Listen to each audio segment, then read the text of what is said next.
Okay, Kev, ready? He's ready. Thank you. All right, good morning. How are we doing, everybody? Good to see you guys this morning. A lot of clapping going on. I love it. We're an exuberant bunch. Yeah. All right, here we go. That's right. If you are here for the first time, it's a real blessing for us to have you spend time with us this morning. Hope it's an encouragement to you. So I was super excited to, I'd been working on this sermon. I was really stoked about it. I said, Molly, I think this could be a good one. And yesterday she's like, I don't think you should do your sermon. I'm like, oh, okay. By the way, me not doing my sermon is never my idea. It's always Molly's idea. But as you've heard and participated in, many of you, we're in this very particular moment in the life of our church where we've been just setting ourselves aside to be in God's presence. And we've done that through fasting.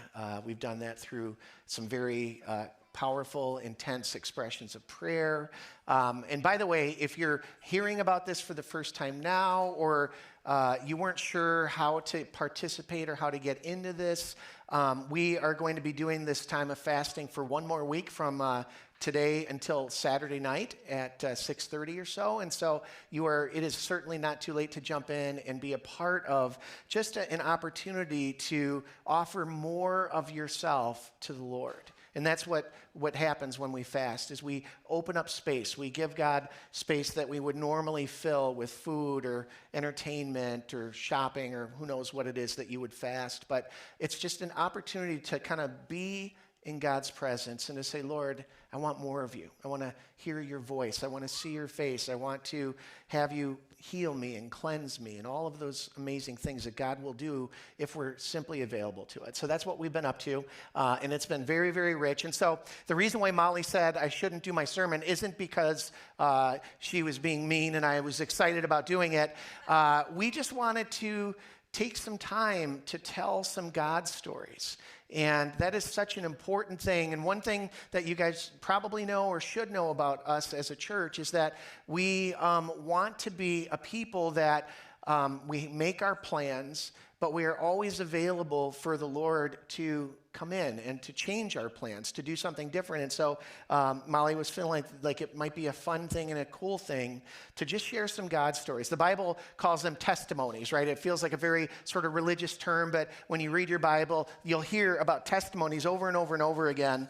And we tell these God stories, these testimonies, for a couple of really, really important reasons. The first reason is because when we tell God stories, what we're doing is we are just giving God glory. And that is such an important thing, isn't it? To honor God, to glorify God, to sing his praises. And so when we tell these stories, I feel like it's almost like a different expression of worshiping him. But another thing is really powerful. When we tell God stories, I feel like it brings God really close to us. You know, like I can read stuff in the Bible and it's amazing and it's like uplifting and it's challenging, but you know, that was Abraham, man. Like, I don't know if he'll do that in my life. But when we get to hear one another share the things that God does, it just gives us a vision for what God can do in us. And anything that you hear here today, you can say, God, I want you to do that in my life. I'm contending for that myself. And so you're going to hear all kinds of different stories. We've got a little lineup of people here, but I want to just give you a couple of scriptures to kind of cast vision here. Psalm 66, verse 16 says, come and hear, all you who fear God. Let me tell you what he has done for me. I love that. Come and hear, all of you who fear God, who worship God, who honor God, and let me tell you what he's done for me. Isaiah chapter 12 says, give praise to God, proclaim his name, and make known among the nations what he has done, and proclaim that his name is exalted. Our testimonies exalt God even before the nations. In the book of Malachi, the minor prophet Malachi said, then those who feared the Lord talked with each other, and the Lord listened, and he heard. And a scroll of remembrance was written in his presence concerning those who feared the Lord and honored his name. They took those God stories and they wrote them down to keep as a remembrance of God. And then if we jump into the New Testament, one of the things that we'll discover is that telling these testimonies is actually spiritual warfare. It does something in the heavenlies. It does something in the spiritual realm. And so Revelation chapter 12 says, they triumphed over him, the enemy, by the blood of the Lamb and the word of their testimony. And they did not love their lives so much as to shrink from death. And we are, I think, coming into a season where we are going to need the testimony of God more and more and more. And so that's what we're going to do today. I think it's going to be really, really fun. What I'd like to do is I'll have the people that are sharing their testimony. Erin, where is Erin? Is she available? Come on up, Erin. After Erin, we're going to have Adrian and Jose share. So you guys be ready for me, okay?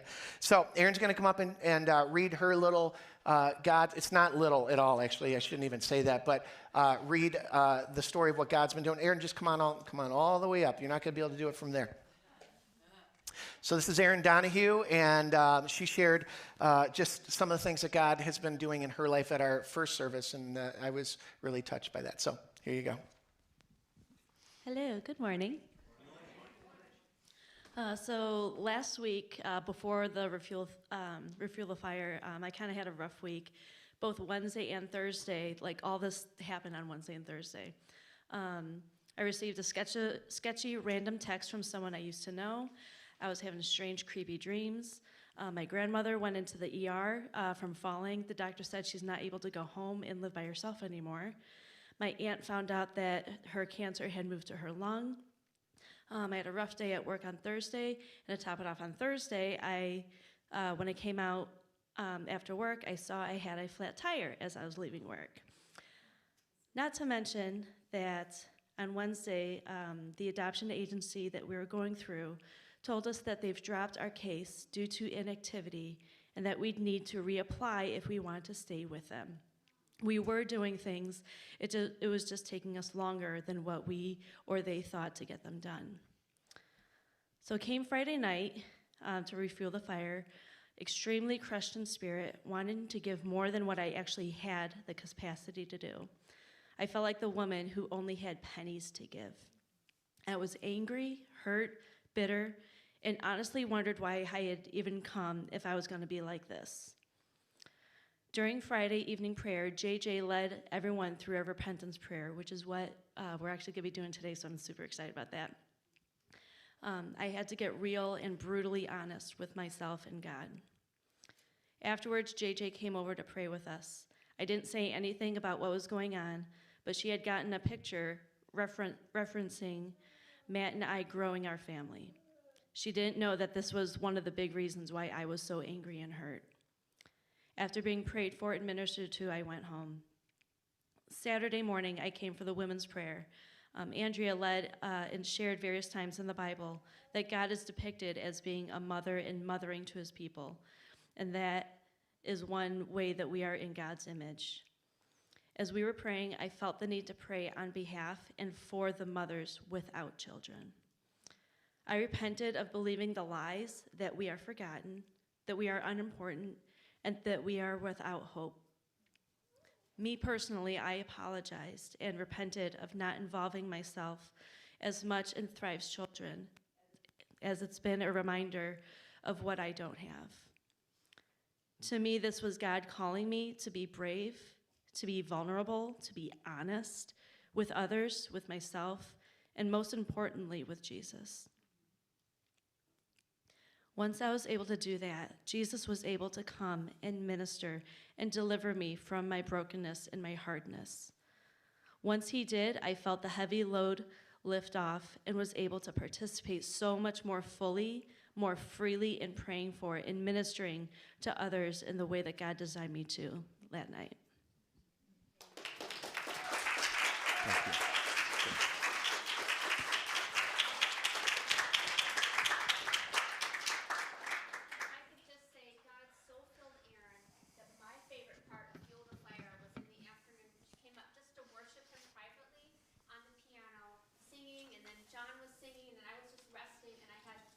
Pictures of Jesus that I needed to have for that weekend, and we had Jess, who was going to lead worship, and she was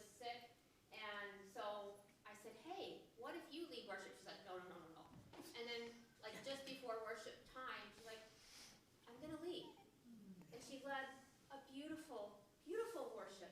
So praise the Lord. Come on up, Gerardo. All right, I'd like to introduce you to my friends.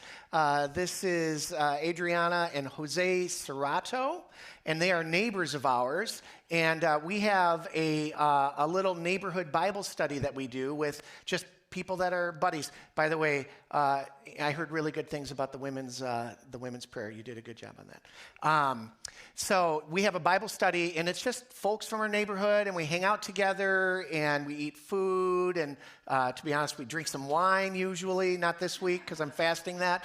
But anyway, it's such a cool, I just love these guys just as friends, but I also love what we get to do spiritually, and Jose and Adriana have been really growing in the Lord in really, really cool ways. And so much of this is kind of new to them. Jose, you were even asking me at the end of our time together, like, how do I pray? You know, how do I do, am I praying wrong? Am I praying right? How do I do that? And it's just so exciting what God's been doing in your guys' lives. So I just asked them if they would just share, because they were kind of spontaneously sharing at our group, just some of the things that were changing in their lives because of God. And so would you guys like to just share just something about how God has been kind of changing your life recently and how you've been growing and things like that? Does that make sense? Yeah. Okay, who wants to go first?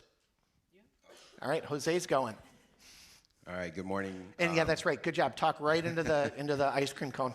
Well, for me personally, I grew up Catholic, and what we talked about on Thursday was how my relationship with God has changed since been coming here and doing our prayer group. And for me, it's my relationship with God has grown so much, because before it was like the only time I really spent time, I guess, thinking about God or was when I was going to church on Sundays. And even then we wouldn't be going every Sunday. That was the only time. Now it's like I'm constantly, thanks to these guys, having a conversation with God every morning, every night, try to during the day, and that has helped me to kind of have a better relationship with my wife and my kids, because before it was like I was just doing it on my own. Now it's like I'm falling back and kind of letting God kind of guide me and seeing the fruits of those labors, because like I was sharing with you guys on Thursday, I had a conversation with my daughter, and telling her how to deal with certain situations. And then she came home from school the next day or 2 days later, and she told me that she applied those things that I told her, and she was really, I was really happy that she was actually listening to me, and and that it worked. And so I was like, thank you, God, for giving me this opportunity to kind of teach my kids, and just overall relationship with my family has been a lot better, because I'm more faithful, I guess, and just depending on God. That's cool. Good job. Thank you. Thank you. Okay. All right. How about you, Adriana? What's the Lord been doing? It's been going like before and after. Okay. And it's going to be 2 years on Easter that we start coming here. Yeah. And after I got baptized, I totally feel it's like a before and after in my life. I feel the presence of God and Jesus when I'm praying. I can feel the Holy Spirit now. And even people who knows me, they seen the change on me. Wow. So I've been getting a lot of dreams, and I'm just gonna share this. I started having like this dream that it was chasing me before the holidays. I had a scheduled trip that was going to happen after the holidays. And then I started getting this dream that the plane was going to crash and I was going to die. And I keep having the dream, and I was like getting so nervous about the going to the trip. So I finally arrived in California. Nothing happened to me. And then I started feeling really bad. I ended up being in the hospital. It was another situation. On my way back, I was again on the plane, and the captain announced one of the engines stopped. And I'm like, oh my God, I'm gonna die. So I was really nervous, and then I started praying to God, and I was really nervous, and thank God we came back safe. And when I was on my way back, I was going and looking through my window, and I was like, you know what, Jesus, I'm in your presence. I cover myself with your blood. And then I started seeing these images. I closed my eyes and I was praying. And people, they been part of my life. They hurt me and in so many ways. We've been coming through a lot. And then I see people, they were going on to the left, and some other people were going up, and another people were going to the right. So, and at the end, I see Jesus' image, and then I was going this path, and he kind of like made me turn to the right, and then a wide door was open for me, and when I make a right, and I went through this path, I see like a really bright light. So that was my message. Yeah, I died. I died on my trip. Why? Because that lady died. I mean, this is a new life for me. So everything is being like on the past. So this is a new life in Jesus. I grew up Catholic. I went to a Catholic school through my whole life. But I knew God existed, Jesus, but I know Jesus is real. That's good. So that's my message. Thank you. It's so good. Thank you, guys. Love you. Thank you. Good job. Good job. All right. Thank you, guys. So fun. I love to hear that. Tammy, is Tammy here? Tammy's going to come and share. Tammy is one of our small group leaders. And I'm going to sit down for your testimony. But Yeah, it's going to take a minute. okay, it'll take a minute. I don't even know. So how do you put 47 years in seven minutes? I'm not really sure. How do you get asked the night before what to say and then prepare that really well? I'm not a public speaker, so I apologize already for what I'm about to say and do. I guess I'll start really briefly just at the beginning. I was raised by a single mom. She knew right away she needed to get me to Jesus. So she started with the church, with the Catholic Church. That's where that's what she knew, and so that's where she brought me. I was extremely difficult. I flushed her rings down the toilet while she was in the shower. I cut my hair with milk, knowing that milk helped my hair to grow. I was super, super busy. I was a really naughty little girl. So she took me to church.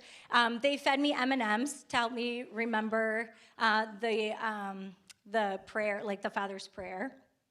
And so I learned that in CCD. That was the beginning, right, of my relationship with the Lord. From there, I went to junior high, and my mom got me into a group called Campus Life. And that was all about socialization for me, right? We played Chubby Bunny, What Would You Do for a Buck? It was a great experience, but for me, it was all about meeting boys and going to retreats. And yeah, like a sprinkle of Jesus here and there, but that was pretty light. From there, I went to, right before I started high school, I went to a big, huge outdoor retreat called Cornerstone.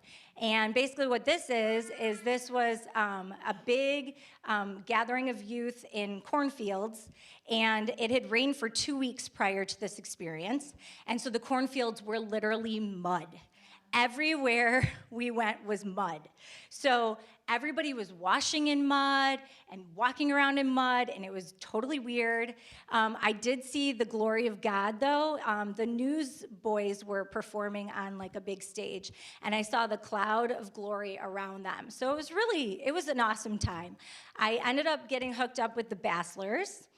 Kathy Bassler's still back there. Good morning, Haley. And they brought me into their giant RV, which was a miracle because it had a shower and it was clean and I could rest. I was at this retreat with a bunch of guys, teenage boys. Let me tell you, like this was a very scary experience, okay? I was in a tent, it was pouring rain, I was by myself, I wake up and I'm in 3 inches of water. I had no idea what to do, so I just started singing, and like praising the Lord and like singing camp songs. And one of the boys from the tent next door heard me, and he's like, "Are you okay?" And I'm like, "I'm in water, and it's wet, and everything's drenched." He's like, "Come over here." And I'm like, "Oh God, this could be worse." So it was, and so the RV was really an amazing rescue. Kathy Bassler shared her testimony, and this is when I started to really start to experience the Lord. So she was starting a youth group at the time, Sold Out Ministries, and I got hooked into that. And we went to things like Ascension Convention, Acquire the Fire, and I started to get really radically on fire for the Lord. I brought all my high school friends to these experiences and really got close to Jesus in a real way. But, you know, I was also still a teenage girl, and I still really like boys. And I decided halfway through high school, you know what? Jesus is not real. I would rather go my own way and date boys and do my own thing. And so I took off and just kind of decided that it wasn't for me after all. I spent so I was like kind of like that prodigal son, right? Spending my inheritance, partying, and doing the college experience. At the end of college, I was obviously empty, right? Really empty, right? None of that stuff from the world brings you any type of peace. And so I had this God-shaped hole that only He can fill. And I was hungry and thirsty and broken and very sad. I had had this great life, and I knew what God was, so I'd had all this experience, but I had walked away from it, and I was just, what do I do? What do I do now? You know what I mean? I have all these broken relationships, and I have all this junk. So Father's Day of 2000, God woke me up with an audible voice and said, "Come home. Come home." I called my hairdresser at the time, and she pulled up 15 minutes later, and I jumped in her car, and I gave my life back to the Lord at an Assemblies of God church. It was all about the father heart of God. Again, being from a single mom, I didn't have really good role models. I didn't have like a really good father experience growing up, and so this was a really powerful morning, a powerful message for me to hear. So I rededicate my life to Jesus. Great, but college is over. What do I do now? Well, I go back to Sold Out Ministries, and I find my pastor, Kathy Bassler, and I say, "Hey, what do I do now? What do I do now, Mrs. B?" And she says, "Oh, I got the greatest thing for you. You go on a DTS with YWAM Missions." And I said, "Okay, great. Yeah, I'm going there." So I did that for 6 months. I came home. I told my family, "I'm going to be a missionary." No, you're not. We just spent 4 years putting you through college to become a teacher. You're going to be a teacher. And I was like, okay, yeah, that's good. That still works out because I can be a teacher during the 9 months of the year, and then I still have the 3 months to be my missionary. And at the time, we were going to Israel, and we were doing these great youth camps for all these Israeli youth, the Messianic believers, all their kids.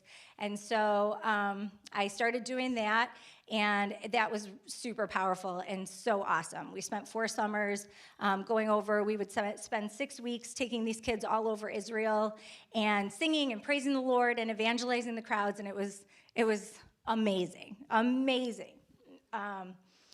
And so I met my husband. We get pregnant, and that was great. Life was going well. Okay, everything's working out just the way God had planned. Well, with every mountain, there's a valley. Here comes my valley, boys and girls. Or, I'm sorry, I'm a teacher. Sorry. So I knew I was going to do that. Ladies and gentlemen. Okay. So my valley was dark, and it was deep. Unfortunately, Sold Out Ministries fell apart. Me and Mike faced a battle of infertility, and those were the darkest days of my whole life. In fact, when I think about those days, I can't without going to a really dark, deep place. So my church was falling apart.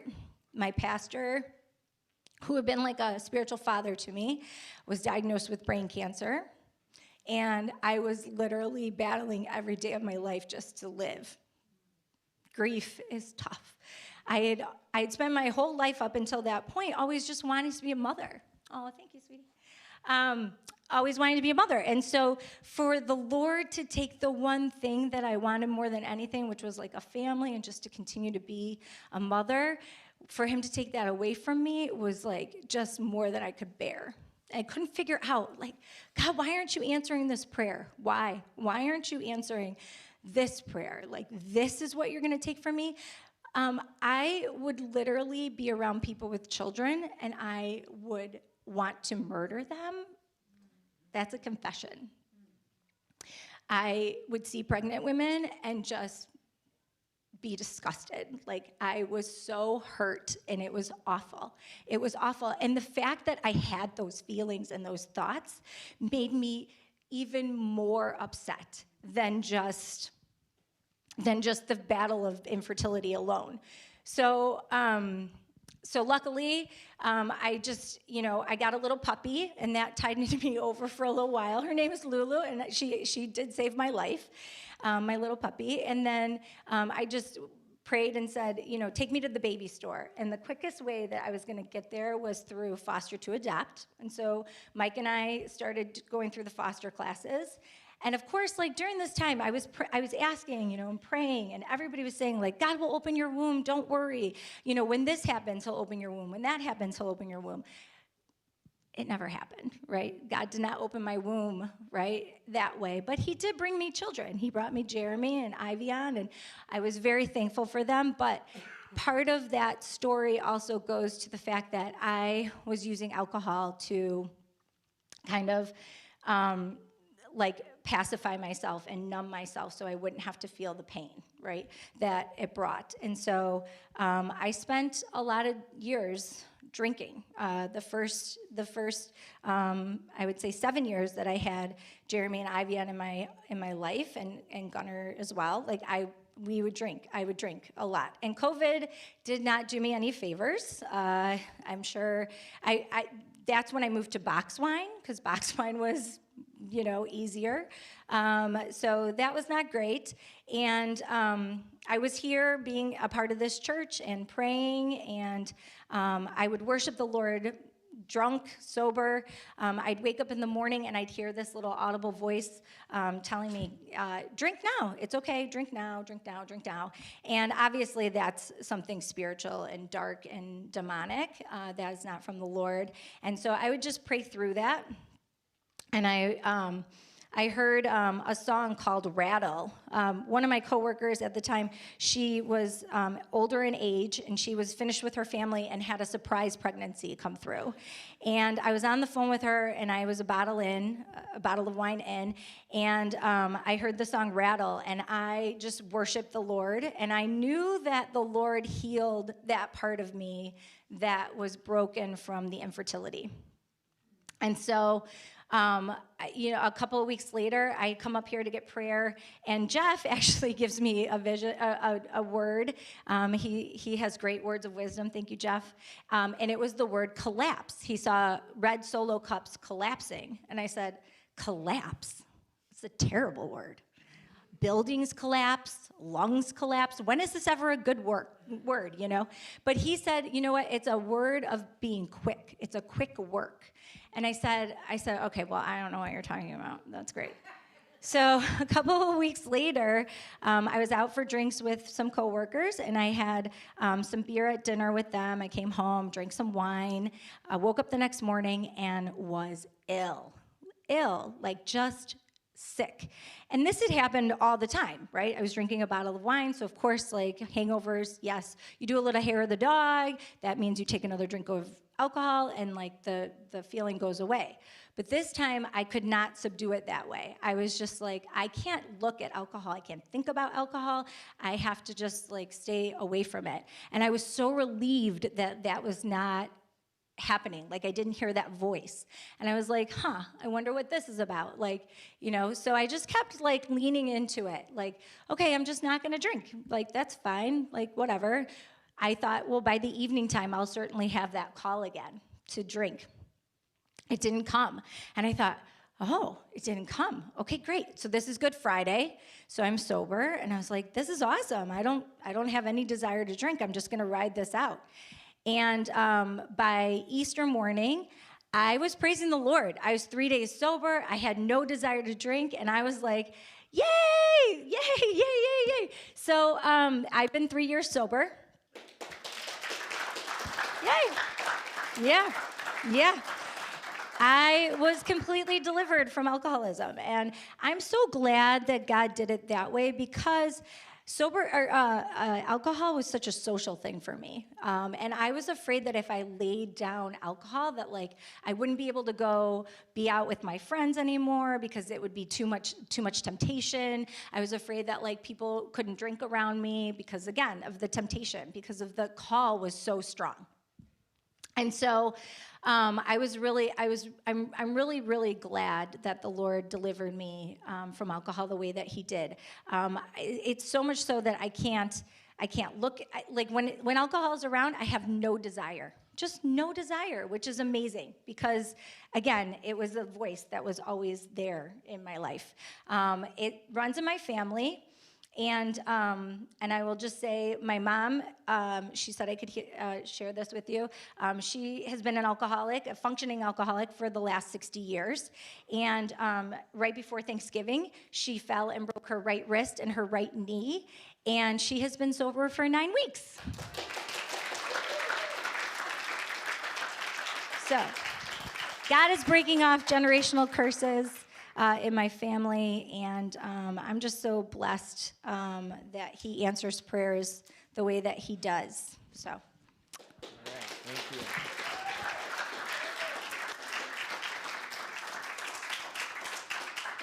That was awesome. All right. How you guys doing? All right. Have we had enough? Hi. I knew you'd say that. Can we get Jim to come on up? Where's Jim? Oh, there he is right there. Where he always is, unless he's up here or back there. All right, this is Jim LaPointe. Jim leads some ministry here. I would almost like you to go down there so I could look you eye to eye. No, I'm just kidding. Okay. That's okay. I do that on the back stairs, though. When Jim and I have a talk, I just go up a couple stairs. Anyway, so we've been doing this time of prayer and fasting, and Jim has been at this much longer than we have, and God's been doing a cool thing in his life, so we ask that you would share this. Yeah. Thanks, buddy. I'm probably the last person that would want to get up here and talk about fasting, but that's what's been working on in my life, so I'm going to tell you guys about my good friend, best friend Rob, since middle school. He was always overweight, and back in 2023, he was over 500 pounds. And his doctor basically told him, from what he told us, that he had two options, either to get a surgery or to start this kind of, new thing that was coming up called intermittent fasting. Where you'd basically take a break from meals, or you'd give meals to fasting, or in his case, he was going to go for the most kind of drastic one, which is called one meal, and that is where you basically cut out your breakfast and your lunch, and you just have an hour, basically, of eating time for your dinner during the day. He did that for over a year, and he's down under 220 pounds now, so just drastic. I have been trying to change that in my life for the past 4 years. I've been working out consistently, but the weight loss never really took effect. And then I saw him do that, and I was like, man, maybe I can combine this with what I'm doing at the gym and everything too, and maybe I can start working in my life. So last April, I decided to take the plunge into it. Thought about it. Started it one weekend. The weekend that we did it, we actually did brunch with Luke and Mandy Chandler at their house. So it was kind of a hard time to start giving up breakfast. But I thought if I could make it through a brunch where all that food was out on the table and get past it, then I could probably lock myself into this. So that was the first day, and I did it, got past it. Then the following day, I got a prayer for it to kind of solidify that here at church. And yeah, it's just been since last April. This is my 9th month. I'm finishing up on it now. I'm down 90 pounds. So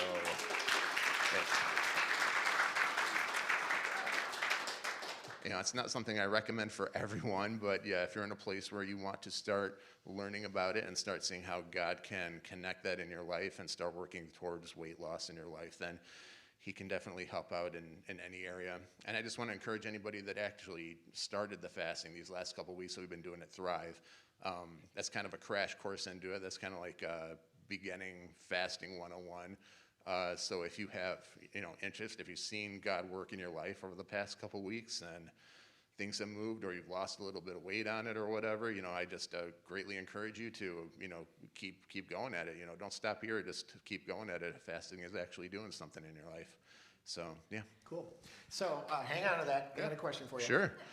So apart from just the ability that God gave you to see this thing through and the weight loss and the health that you're experiencing, what is can you identify anything that God's been doing in you spiritually that you tie to this time of fasting? Yeah, so small plug, we actually have a spiritual warfare group here at Thrive on Thursday nights. That's us. If you don't know about that, we do offer prayer for that Thursday nights. But I've been actively a part of that group for the past year now, and I've just, at first, trying to learn how to pray and get into that mindset. I'm sure when you guys pray, you kind of, things can seem cloudy sometimes. You don't know 100% if it's like what you're hearing from God or not, and you question a lot of it. But since I've been fasting since April, when we pray for someone and I ask about something, it's almost an immediate response that I get back now. So it's like that clarity has just gone up, that discernment has gone up, and I feel like that. I've told several people it's like having a phone connection where there's static on it previously, but that static is gone now. So again, if that's something that you're looking to improve in your prayer time, then I strongly suggest fasting for that as well. That's cool. Thank you, Jim. Good job, buddy.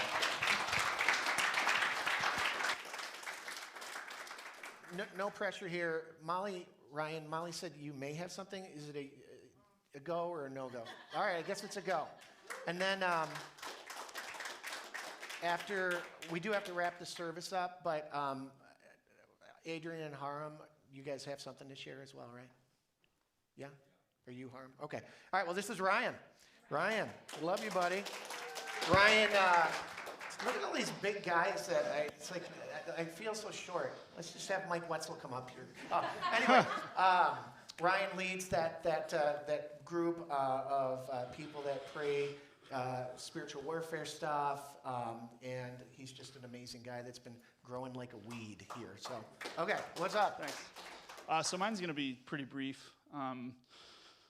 I've been dealing with some back issues for the last month or so, to the point that in the morning when I wake up, I'll roll over, sit up in bed, and then when I stand up, I feel, and it's just not a fun way to start your day, right?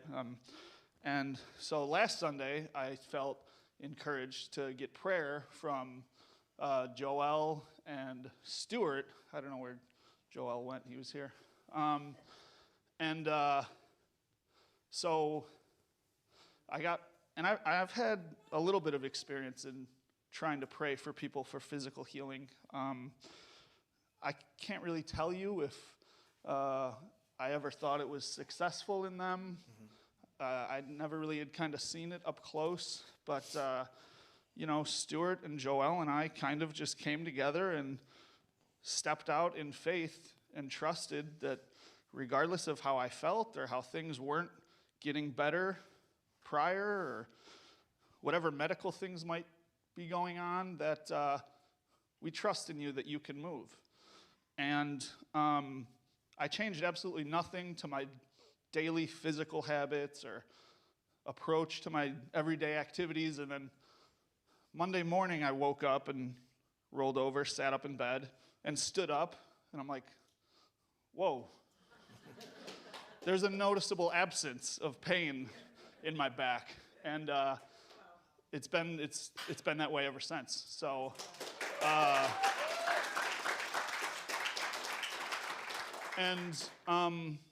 so that happened for a few reasons.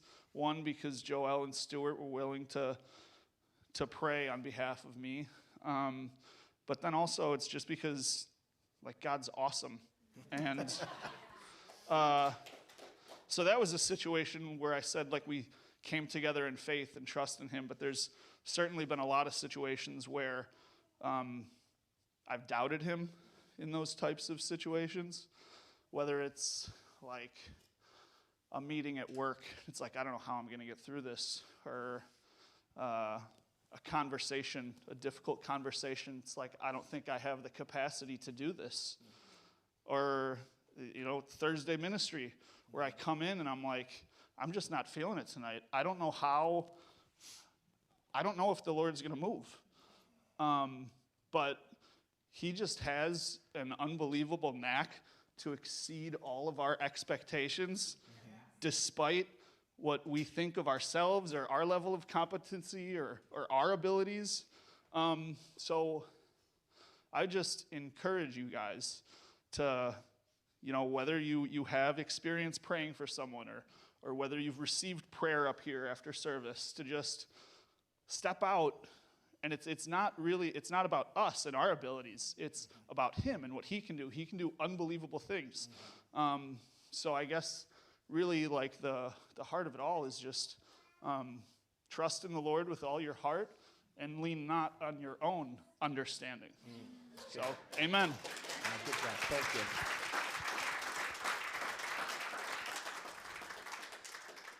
Thanks, Ryan. That was so cool. All right, last one. The Hong family, or 3/4 of it anyway, are coming up. And so this is Haram and Adrian here. All right. And Judah. And Judah. You guys are all like so matchy. Do you guys notice this? They're like earth tones here. I feel awkward here. Awesome. Where do I start? So I'm just gonna start kind of giving you like just a reference of. How long is this gonna be, by the way? It's like 45 minutes. All right. So everybody sit down. No, it's gonna be really quick. I'm trying to figure out if I need to sit down or if I can hang. You can hang. Okay, I'll hang. It should be. And if you see my hand come, Yeah. that means Great. yeah. Just play like the Oscar music, like to get off the stage. So I've been in kind of a career transition, and so for the past few months, I've been unemployed. I usually say technically unemployed. I'm like, what does that even mean? So I've been unemployed, and it's been a really refining season. And I'll give you a couple points of why. I think that prior to me, when I was kind of working at the car wash, we were doing financially like very solid. And I remember being at church and being like, man, like people would talk about things they struggle with, and I just was like, man, I feel like my life is like really good. And I was very thankful, but I honestly, like, I felt like the Lord didn't have opportunities to refine me. And so that's kind of like the context of my brain. And then I worked for Young Life, that God shut that door, and here Young Life is a ministry. It's a Christian nonprofit ministry, and like the title, nonprofit, it didn't help our family, and financially. And so the last 4 months has been kind of this, whirlwind of refinement, and I've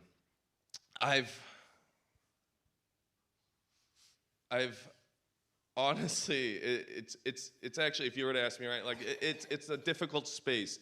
I've probably, like, taking a look just at my whole life, like we are probably in the most amount of responsibility when you're unemployed, least amount of income, and you can only sustain that for so long. But God, but God is so good. It's like, I feel like I know what the Israelites felt like when manna came from heaven. Like day to day, the Lord has provided. Like literally through some people who are sitting here, some people who are not sitting here, have truly blessed us in ways that has sustained us, truly, like where we need to be sustained, and He's provided. The theme I wanted to talk on just this testimony was just on faith. I think that a lot of times when you're in a difficult time, we're still in it, right? There's some clarity and the Lord's moving some things, but we're still in it. Faith is only exercised when you need it, when things are tough. And I could easily be like, woe was me, I should have done this, should have done that, should have taken this, whatever. But when I sit here, I'm like so thankful to God that He can refine my heart and put me in a position to truly need him. And I get to exercise faith, because faith is only a thing when all your plans fail, right? It's only a thing when you physically can't. We were praying, and I've shared this with a couple people, but when the Israelites fled Egypt and they hit the Red Sea, literally I was like, oh, at least one person might have thought it, but it's really like probably all of them were like, what are we gonna do? They like see the dust from the Egyptians coming. They see this huge sea. They're with their family, kids. Like, obviously Judah just walked up because he can't handle being up here. And like, what are we gonna do? And for us, we know how God pulled through, right?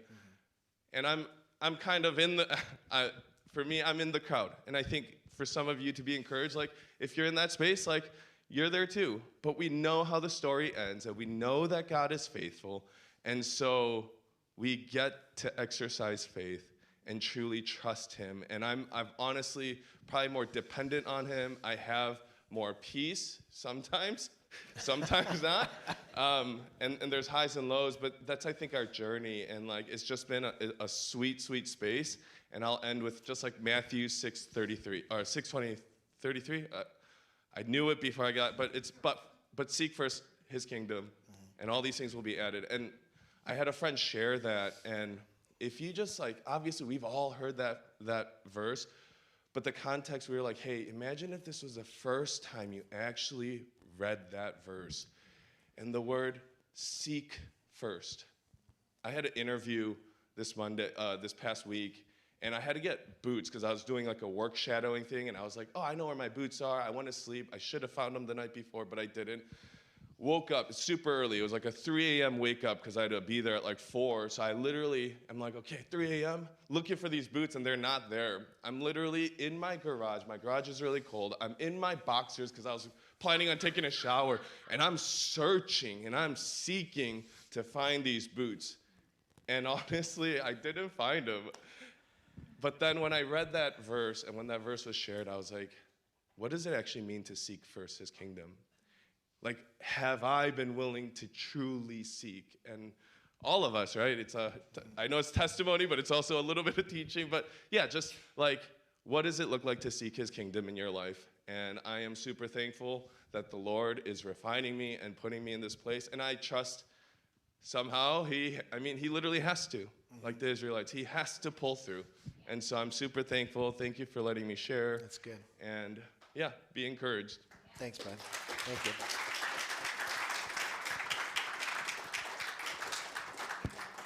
All right.